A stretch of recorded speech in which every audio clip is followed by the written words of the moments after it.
Again, Daniel Roher, the director of the film, Christo, Grozev, our Bulgarian nerd with the laptop, and Maria Pevchikh, a.k.a. James Bond, a.k.a. Vladimir Putin's new worst nightmare. Thank you all for coming. Where do you want me? I have my. Good evening, ladies and gentlemen, dear colleagues. First of all, I'd like to thank the US and Canada for organizing this wonderful event. I'm here, my name is Alexei Navalny. I'm from the French Ministry of Foreign Affairs as the chair of the Partnership Against the Impunity of the Use of Chemical Weapons. I'm here tonight with our film director, Daniel Roher, with Maria Pevchikh, and Christo, Grozev, who you've all seen in this wonderful piece, this wonderful documentary. It was, to be honest, the first time I saw it, and it's really a really strong impression and a really sobering piece of documentation. Maybe to start the discussion, Daniel, I could ask you to tell us, you're a renowned filmmaker. You've made lots of documentaries that made the headlines. What directed you towards the topic of Alexei Navalny? Well, first and foremost, it's such a pleasure to be here, as I said earlier, and I was invited by the Canadian delegation at the OPCW to come and be here today, and this is a wonderful full circle moment because I started my career making documentaries in Canada, and I'm grateful for public funding for the arts, which is a very important Canadian value, and so that's why I'm here today. It led me to this story. And what I learned making those little films in Canada is that so often making documentaries is the art of being in the right place at the right time, and that notion is certainly embodied in this film and in the process of making it. Christo and I were collaborating on a completely different film project that took us to Kiev. That wasn't going well, and in October of 2020, in the middle of COVID lockdown, we found ourselves in Vienna. I didn't have a film to make, and one day Christo walks in and he says, "Listen, we can't go back to Kiev. That film's not going to work right now, but there's something else." And I said, "Christo, what's that?" And he says, "You know that Navalny guy? I think I have a lead into who tried to poison him."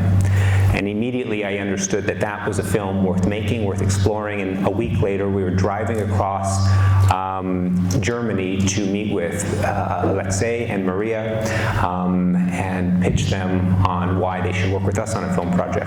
Maria, I'm sure you remember that meeting. What were your memories of meeting me for the first time? Well, Daniel, you were certainly even more nervous than you are today, and you were very enthusiastic. And I do recall thinking that, Jesus, that guy wants this movie so much. we should consider him seriously. So yes, when we met Daniel, his commitment to the film was beyond questioning, and also Christo has put in a very good word for him. I did. I only have a few words. No, but seriously, for me, the moment of introducing Daniel to Maria and Alexei Navalny was a crucial moment because it was a one chance to make a good impression, and I was not sure that Daniel was prepared to make that good impression because he knew nothing much about OPCW. He didn't know what it was, so I was afraid he might make a sort of competence mistake and just talk about filmmaking, don't talk about the subject matter of the investigation. And he talked for about an hour and a half about filmmaking, and I think he did make a very, very positive impression, which allowed us over the next few days to actually get to the topic of the investigation. And I think the crucial thing that made this film work out was me selling the idea to Maria and to Alexei, just allow him to film us talking in the next few days, and later we decide whether he's good for the film or not. Because this moment of me describing to you what I've discovered will be lost forever if nobody's on the wall, a fly on the wall shooting. And then we just forgot he was there. And he filmed everything for the next few months. Thank you. Before we get into the topic of chemical weapons as the main concern of all this assembly here. Maria and Christo, first of all, I'd like to ask you what news you have from Alexei Navalny. We've been hearing very worrisome things in the past weeks. Can you tell us a little bit about that? Yes, sure. You are very right in being worried. There is a very good reason to be worried. He has been transferred to a different colony, to a different prison, the maximum security prison, so it probably doesn't get worse than this. And the worst part of the situation is that even in those very strict penal colonies, sometimes you can find a way around, you can make friends here and there, and try to relax some rules here and there, but unfortunately that doesn't work like that for Alexei. For Alexei, you get the strictest of the strictest regime. He is not allowed even this very, very limited privileges that prisoners would normally be assigned with in this sort of prisons, like a call to a mother or his wife or his kids, and that should be allowed once in a while. Like, he doesn't get to do that. Shower time, bath time, that only happens once a week in Russian prisons, and they would also schedule something else on this specific time. So he is on a daily basis, he is facing a choice to either meet his lawyers or go take a shower, and that is a tough choice, when the shower is just weak. Same applies to the calls, same applies to visits to the shops, and a shop in prison is a very, very vital part of your prison life, because you are being very much underfed as a prisoner in Russia. Like, you get very small quantities of shitty food. So that little store in prison where you have a little lounge that you can spend is your lifeline. This is how you manage to stay sane.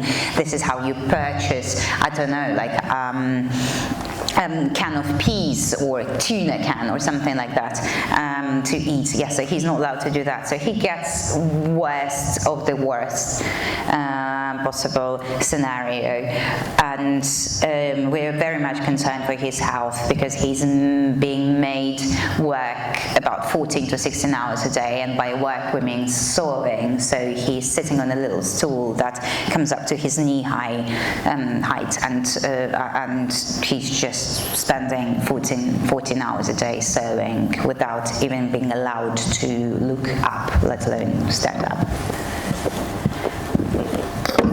Sorry. Thank you. That's very sobering indeed.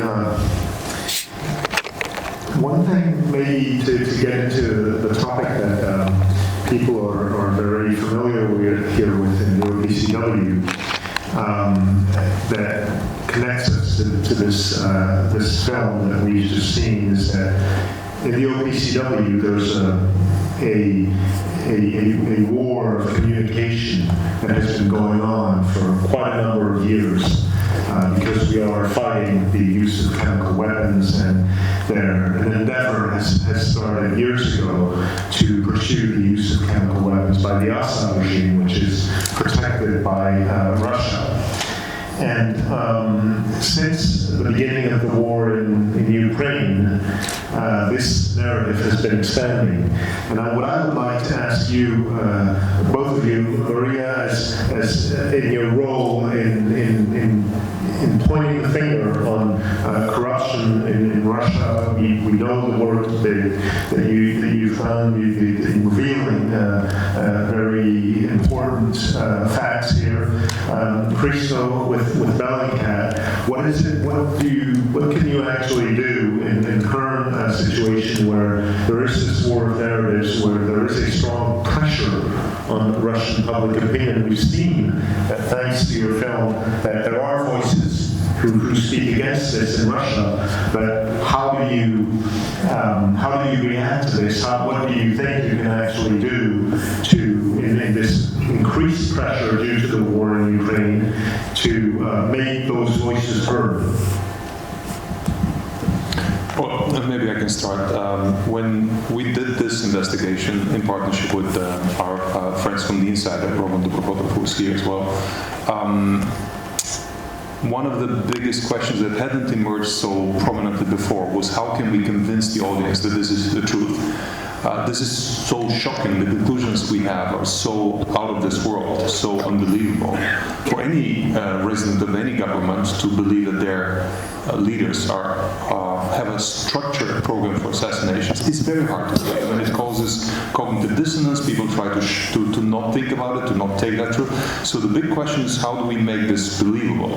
And we did something we haven't done before. We were much more transparent than usual with this investigation, giving away a lot of the tricks and tools and methods in a way that we knew would make future investigations suffer, because we're not going to be, well, let's say the enemy or the targets of our investigations will get better, they will improve, and they will fill in some of the holes. But we felt that in this particular case, it's a priority to convince the Russian population and the international community that this happened. So we invited media partners who would validate the data, CNN and then The Spiegel and El País in Spain. But that was not enough. We also published a step-by-step sort of a handbook, how we manage this investigation, allowing other Russian media to replicate it and to test it for their own. And it did succeed. Other Russian media, even ones that are not, let's say, liberal or anti-Kremlin media, a couple of them, they actually concluded, yes, all of the data can be achieved in the way that it's described here. So that was one way for us to fight this expected counter disinformation that would come after that. This is obviously it worked because it resulted in a very confused array of counter statements from Russian propaganda, ranging from nobody followed Alexei Navalny to actually he was followed because he's a CIA spy, and that's why he deserves to be followed. And you see, this film is a CIA, or this investigation is conducted by the CIA because only they can have the information that Bellingcat had, and therefore he should have been followed months earlier, which made no sense, obviously. Yeah? So it was a very confusing strategy by the Kremlin. In the meantime, they've created a number of alternative, absolutely absurd hypotheses, including the fact that Maria was the killer, or the would-be killer, that Alexei's wife was plotting with Maria to be the killer. I mean, the whole point of the Russian narrative is that they don't need to stick to one particular storyline. It's enough for them to create confusion. And what is very interesting is the statement that we read today from the Russian representative to the OPCW after the screening of their version of events last night at the embassy. They said, we don't hope that our own version of the events gave people clarity. We hope that it sowed doubt about what the real narrative is. So since at least 2014, the Russian propaganda machine has been focused on sowing doubt, not creating a consistent, systematic alternative explanation, but sowing doubt. And this is the sign of weakness on one hand, but it's also a sign of understanding the weakness in the international community, because people get tired by following complicated narratives. And the moment that there's more than 2 or 3 alternatives, they give up. And this is where we are at the moment. That's why it's important to stick to facts, stick to very consistent explanation of facts, which I hope we have done, and hope the film also helps with that. And an example of how important facts are is the fact that the Russian investigators, who they claim have completed hundreds and hundreds of pages of investigation, have never reached out to us to ask, what are your pieces of evidence? Why did you claim that? Why did you point fingers to these particular people? No, complete silence. And I wish they would turn to us. Anything you'd like to add? No, you're brilliant. Thank you. Thank you. The words you speak about spreading doubt, I think, are gold to this assembly, because this is something we've been confronted to in the OPCW for the past years regarding the use of chemical weapons by the Assad regime in terms of spreading a narrative to spread doubt amongst all member states of the OPCW, a narrative that is not necessarily consistent, but that is just made of bits and pieces to to question the evidence that is produced. And another question that comes to my mind is the fact that Russia today is under a set of unprecedented sanctions. There were sanctions that were adopted in connection to the use of chemical weapons against Sergei Skripal. And now with the war in Ukraine, there's a level of sanctions that has never been there before. How do you think this will impact, and how do you think this impacts the combat, the struggle you're leading to change things in Russia? It definitely will impact, but the problem is that whatever we see now in terms of sanctions should have happened in 2014. So we are running 8 years late. And if this level of sanctions, with like everything that Navalny was talking about for years, like sanction oligarchs, sanction Putin's wallets, make sure that it's not profitable to be a sponsor of Putin's regime, that it comes at a great price, and that there will be consequences for this. If this happened, for example, straight after Crimea or after MH17, that is also 2014, or after Nemtsov murder, thank you very much, that would be useful as well, or after Skripal's in 2018, right? At any of those points would be good to impose today's level of sanctions, and today's level of sanctions today is, I'm very sorry, but not enough and too late. I'm not going to complain about it because it's pretty good. There had been 6 rounds of sanctions at the EU level. Other states are imposing their stuff as well. Some are harsher, some are weaker. It's good. It's working, and we see.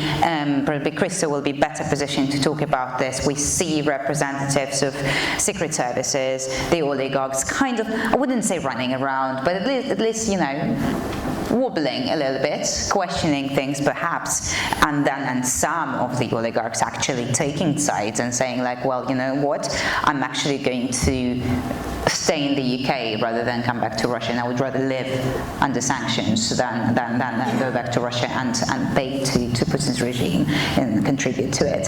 So that's my mood, that's our general mood about sanctions. We at the Anti-Corruption Foundation, we have a separate department of lawyers that deal with sanctions, and we have now proposed a list of 6,000 individuals that we think are vital and crucial to Putin's regime, and it has been introduced at the EU level, widely supported, and we know that this list has been used as a reference for many rounds of sanctions, and that is good.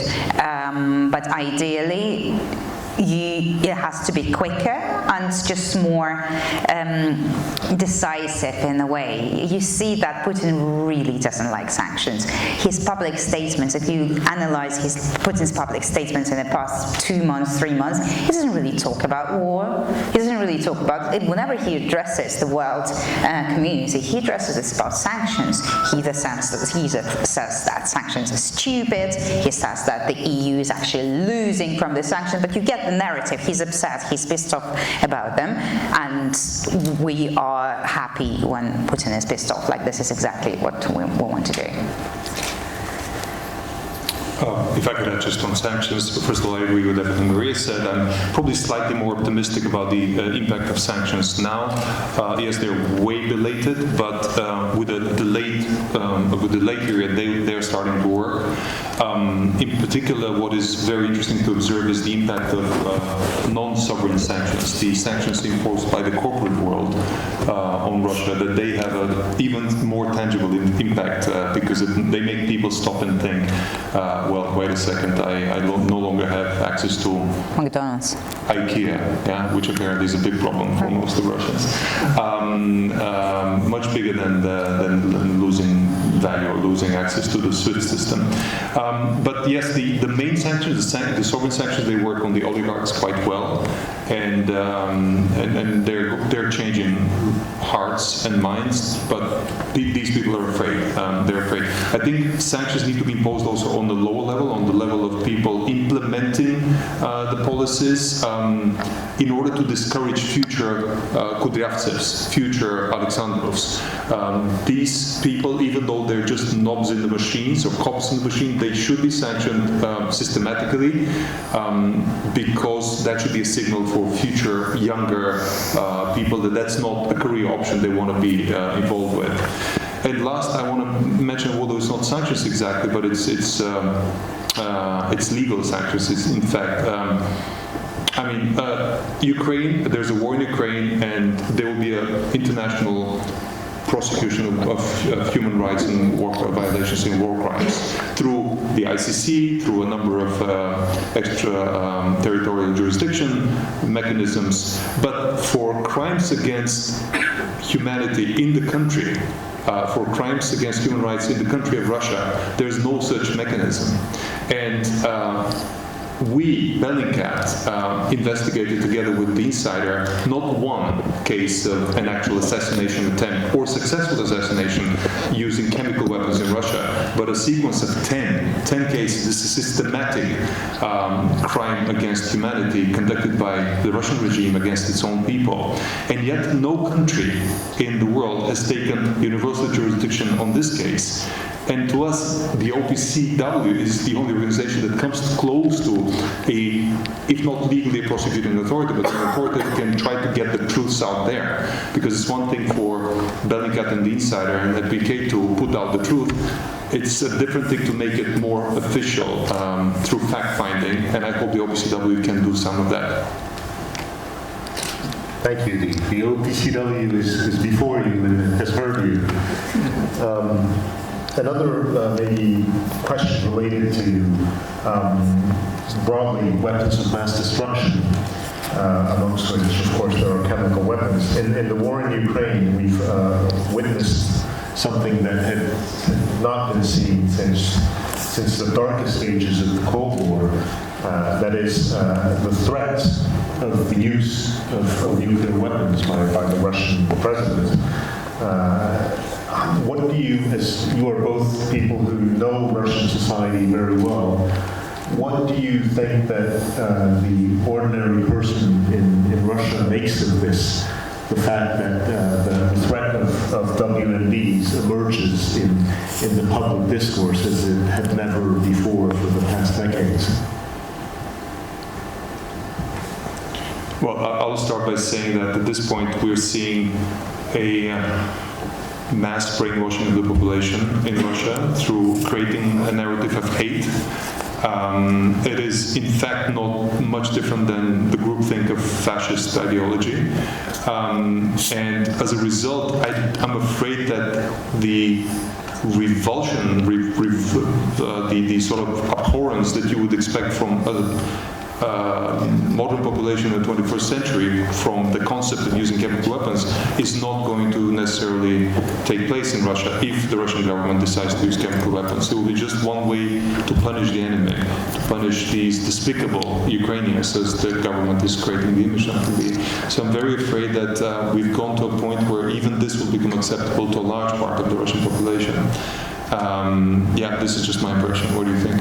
It will, of course, be completely acceptable because people are not really informed. For the past 6, 7, 8 years, there is a Sunday show by a top Russian propaganda person. So he's in this large fancy studio. There are these huge screens behind him. And every Sunday he says, I'm now quoting something from 2014. We can, in 1 minute, we can, it's like we can make the US just a pile of ash, of radioactive ash. Like that's 2014 quote. Now these days, in the very same studio where he was saying how we're going to leave nothing but the ash from the American continent, he now says it only takes 3 seconds for our missile to reach the UK, and if it does hit the target, it means that's a gigantic wave as high as an 8-story building will just cover the entire island, and there will be nothing left. Goodbye, Big Bang. Like that's like I watch this propaganda for work, and that's literally every Sunday. So, of course, today if there was a referendum on, okay, should we nuke Ukraine or not, probably people would vote yes, let's do that. But that you cannot possibly rely on that. This is not an informed decision. This is not a real referendum. This is not like, I don't know, a Brexit referendum or a Scottish referendum. It's not like, you were given time to consider options and you were showing both sides and one of the sides were more convincing one way or another. No, this is just a product of direct brainwashing, and just disregard that just as much as you disregard polling data from Russia right now.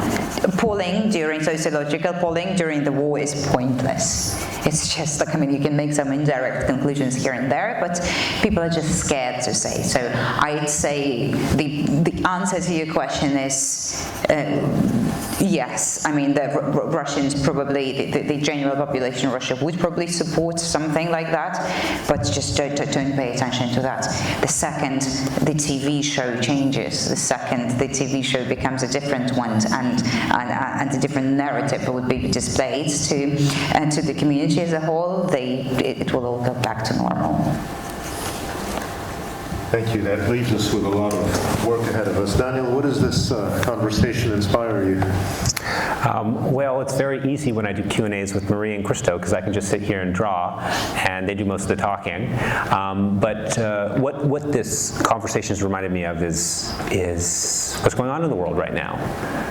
When I made this film, when we released this film, this egregious and violent war in Ukraine, this war of aggression, was something that none of us could have ever imagined, except for maybe Christo. But for myself, I'd never thought it would come to pass. And the war started 3 weeks after the film premiered. And I think showing this film in the context of this war really changes the movie, and it changes how I want it to be perceived. And what I want people to remember when they watch this film now is two things. First and foremost, Vladimir Putin is not Russia, and Russia is not Vladimir Putin. There's another vision for what Russia can be, and it's one that's being offered by Alexei Navalny and his brave colleagues and supporters. And the other thing is to keep Alexei Navalny's name in the global consciousness. The more famous he is, the more well-known he is around the world, the harder it will be for the regime to murder him. And certainly showing the film in places of power, in halls of power, where there are influential decision makers who are doing the very hard and tough work to hold very bad people to account. It's a particularly important setting to show this film. So I think those are the two things that I really want people to remember and be cognizant of after they watch the movie. Thank you, Daniel, and I think that's a brilliant conclusion to this conversation, and something we can all take back with us in each of our duties and our different missions. We all strive for the same goal. Thank you very much to all. Thank you to Canada and the US again for organizing this, and I wish you all a very pleasant evening here in The Hague.